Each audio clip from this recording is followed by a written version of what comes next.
We're here for Dye Your Hair with Kool-Aid. Well, you'll have to explain me the title first. Okay. But I asked you to send me your biography by email, and I like the way you sent it to me. If you don't mind, can I read it? It's Okay, thank you. I'll do it. Huh? So you write, I grew up in New York when the city was raw and inspiring and art was everywhere. I spent my teenage years skipping school and seeing bands at night who I started photographing. After a few months at art college, I decided I wanted to actually do something rather than just read about it. So I moved to London to figure out how to become a real photographer. I was influenced by self-published artist books, zines, punk, pre-Raphaelite art, and American mid-century painting and collage. I started shooting live bands for music magazines and working for record companies, taking pictures on video shoots, eventually graduating to photographing album covers. In 2001, I self-published my first book, I Want to Be an Astronaut. I've since self-published 10 books, at least, each documenting the life of a different girl, along with numerous zines. In 2016, Risoli released a collection of my favorite pictures titled Another Girl, Another Planet. Anti-precious, anti-conservative, and anti-conventional fashion, the objective of my work is to make spontaneous and realistic images with a raw spirit running through. I really wanted to read Okay, this. so because we're it's done then. That's great. Thank you very it's much. perfect. It's perfect. The way you describe your work and your goal and who you are is said. That's true. But we're going to focus now on your new book, so Dye Your Hair with Kool-Aid at the Édition Bessa, which is a French publisher. It's the first book to feature your collage as well, your collage, as well as individual images, stickers, and C-type prints. So first of all, well, we can see you have an atypical background. How did the book become part of your artistic practice? Well, I've been making collages and collecting ephemera since I was a tiny child. I actually brought a notebook of some of my first collages, which I can kind of hold up. And these were made when I was probably about 4 or 5 years old. So you can see I've been doing that for a long time. I'll do it. It's better. Yeah, wow. So that's something you do. So I've been making collages since I was a little kid, and collecting stickers, which is loads of my sticker albums. This is a little sketchbook I've just put together for this as an example with a few pages. Okay. But when I got an opportunity, I was asked by Pierre Brassard if I would like to do a book of my collages. I think he had seen some of my work in Tokyo. I had done some collages and some shows and book launches there where he had seen some of that work. And I was very excited that someone wanted to publish my collages. It's an amazing indulgence and exciting, and it's very freeing, especially since I've self-published many books that are on individual girls. Each book is on an individual girl. Then I did, like you said, a book with Risoli in New York, which was an overview of many of the girls that I'd worked with over the last sort of 10, 15 years. And then this was a complete extravagance to get to publish something with collages and stickers and a print and portraits. And it was like a pop culture cauldron of all my loves and influences and just like a really joyful project to make. So can you tell us what does the title refers to? So Kool-Aid in America is a kind of, well, it's something that my mother wouldn't let us have in the house because it's a very toxic and bad for you kind of American drink, like a powder that you pour in and mix with water. Lots of chemicals and E numbers. It was so good, but we weren't allowed to have it. And kids used to use it to dye their hair. So because the colors were really, really bright, and before they were all like the hair dyes that there are now everywhere. Kids at school used to actually dye their hair with Kool-Aid, like the purple. It was purple drink and pink and orange and all those colors. So I always thought that was quite a nice. I loved the words, and I loved Kool-Aid, Yeah, the the title. brand, the logo, the title, the whole thing around it, and the fact that it was kind of an indulgent, clandestine treat that we only occasionally got to have, and so, yeah.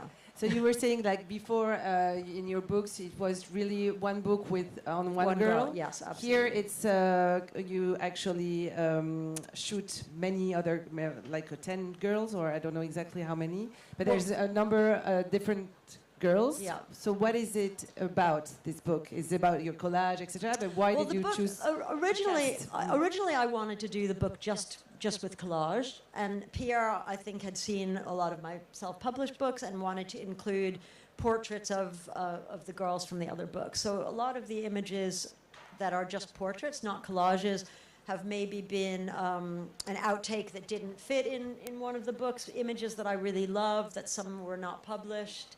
They didn't fit into the particular book format that I'd done with that girl. So it was a chance to kind of bring out some of the images that I really loved and intersperse them with the collages. A lot of the girls I've done individual books with, and then I took a lot of the sort of leftover images that couldn't fit in the book and collaged them with all the other collections of ephemera that I have, like my stickers and collections of stamps and horses and outer space and nature and... Yeah, so let's actually talk about it. Sea prints, as you say. That goes in there, At the entrance. The layout is just amazing. It's very pop. It's very unusual. This is actually the print that goes here. You've got really surprises when you open the book. Okay. Yeah, that goes in there. And this is the designer, Joanna Stark, who made this book. So, yeah, she will want the print to be exactly where it goes. And actually, how did you collaborate? Because this is really unusual design, and it's very, I guess, well, you must have had a lot of laughing a lot together just doing it. But we had a lot of fun FaceTime how chats about it. Yes. How did you think about it? Because you have the print here. Here you have really real stickers. And these stickers are actually scanned from my childhood sticker collections. They're all mostly are from my collections from the 70s and 80s of stickers, from these albums, from these. And I love this part from too. These. Yeah, they're real. Here you have, in case of lose, please return to Valerie, blah, blah, blah, like... that was actually Joanna's idea. It's la Madeleine Le Proust. To have it like a kind of teenager's diary, notebook, something that also you can customize. We want people to use the stickers and put them all in their book and customize and be sort of interactive with the book. So how did you collaborate together? Maybe, Joanna, can you tell us a bit about... Because this is really untypical, and I think it's a big addition of the book. At the beginning, I discovered Valerie's work with her fanzine, and she sent me a lot of them, and I thought that it was very personal, her work, so that's why I just imagined like a notebook and like your Moleskine, and at the beginning there is all this little sentence, and there is also at the end a kind of like a questionnaire about Valerie. So I proposed it to Valerie and Pierre, and that's how it begins. And I also imagine it very, I want it to be like if you open a book that she just made with her hand. That's why like this sort of, it's yes. Sort of like I do my work in notebooks like this, and I think Joanna was very interested in combining that kind of feel with... To be very unique, to have this feeling. And that's why at the beginning there is all these stickers and this window with the printed, and at the end all the questions, and also some kind of collage. And these stickers, I had the idea that I wanted to the person to buy the book to just continue this work and to take all the stickers and stick it on the pictures, and that's what I proposed, to just take the stickers from the collection of Valerie. And so we scan it and we did this work, and then... I don't know where people are going to find a place to stick their own stickers because it's so chaotic. There's some blank. Hopefully they'll... I hope that people will actually make it their own with the stickers and then send us pictures and see what they've done with I hope so. Maybe. Those are all the girls inside, yeah. Thank you, Joanna. Yeah, so it's a breath of air. It's refreshing, I think.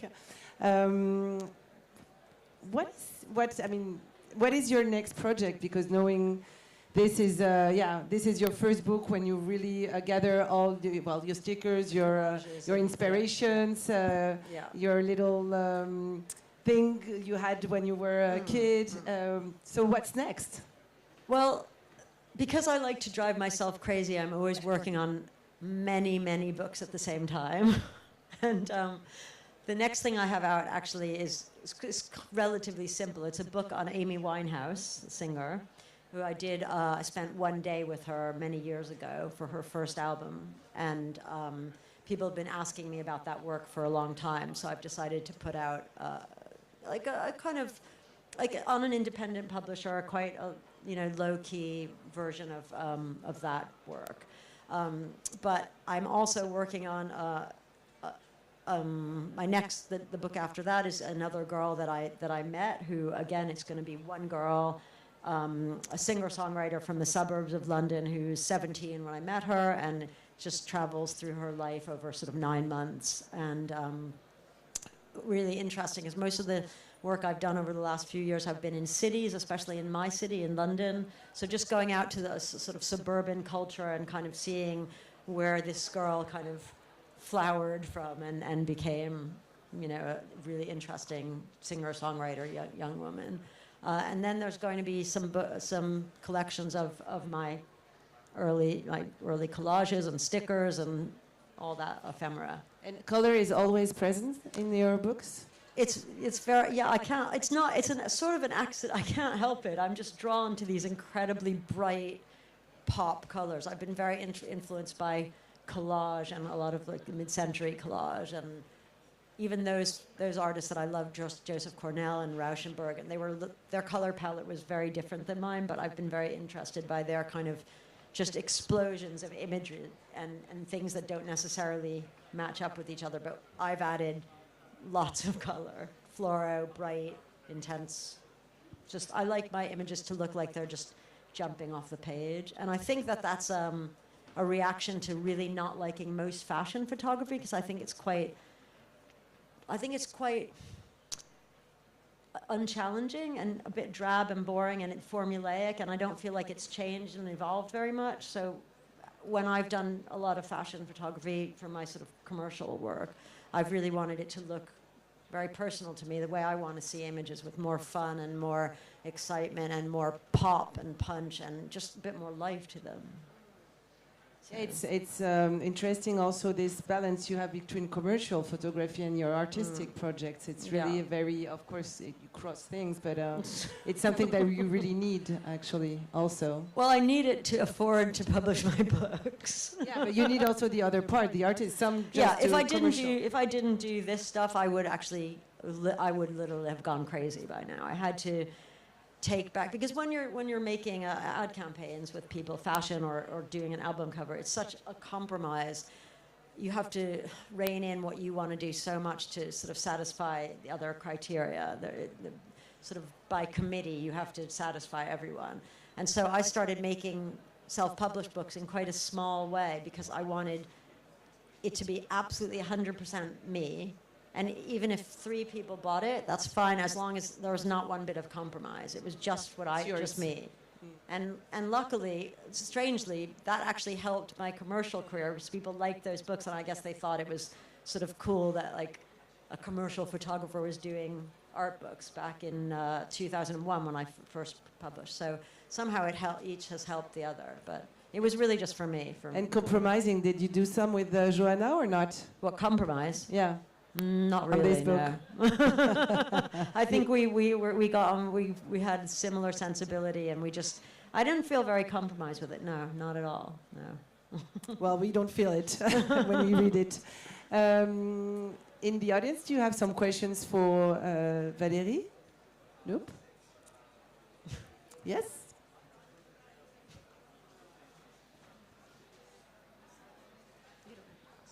Hi. I'm from Denmark, also a camera woman. Hello. I love the colors and everything. I just want to know, is it something that, is it your perception of the girls or how they are, or is it their inspiration to you? Is it their, have they said what they want in the collages, or? No, not in the collages. I mean, when I work with any of the girls that I work with, it's really a 50-50 collaboration. We start out and we kind of discuss what we want to do, but it's absolutely all made up, or all kind of there's not a big plan. It's very organic. But none of the girls are ever doing anything they don't want to do. We kind of go on a photo adventure together and see what happens. And it's very much, we're influenced by each other. I am influenced by their spirit and what they're thinking and talking about, and just the interesting, crazy things in someone's head. And I sort of follow that, and then I put in my input, what I want them to wear, or a combination of things that I think could be fun or interesting on the day, to go somewhere and get changed in the middle of the street into like a circus out. I don't know, just kind of it's reality, but with a little bit extra, and it's very much of a collaborative. Like, our spirits kind of crash into each other. I don't know if that answers your question. It does. Sorry. Okay, we're running super late. I'm so sorry, Pascal, for the next session. It's already 3. But thank you very much, Valerie. Thank you so much for you're having signing. I signed yesterday, but if anyone does want a book sign, I you're can here. Go over to Pierre Bassard. What's Edition Bassard. Edition Bassard. SE25. SE25. It's just SE25. over there Just somewhere. behind. Yeah. Thank you. Thank you very much. Thank you, Joanna.